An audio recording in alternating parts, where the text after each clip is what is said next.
National Coming Out Day gi Palan Thouram Thoubal Da Pangthokkhre Real Voluntary Services RVS Wangbal Chalaiba New Life Sanglen Garima Grey Shelter Home for Transgender Wangjing Bazar na Sinduna Thoubal gi Khetri Sanglen da Pangthokpa National Coming Out Day gi Palan Thouram aduda Manipur lenga ki Social Welfare Department ki Deputy Director Child Program Konsam Saroja RVS Wangbal gi Secretary Babita Sapam amasung District Social Welfare Officer K Nongbok Nganba Salai Chana Thouram gi athoiba mithung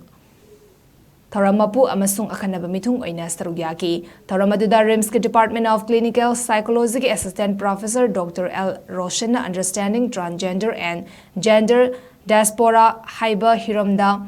Aduga Advocate Premlata Thokchom Assistant Director Human Rights Law Network Manipur na Domestic Violence Against Transgender Haiba Hiramda Resource Person oina wangangki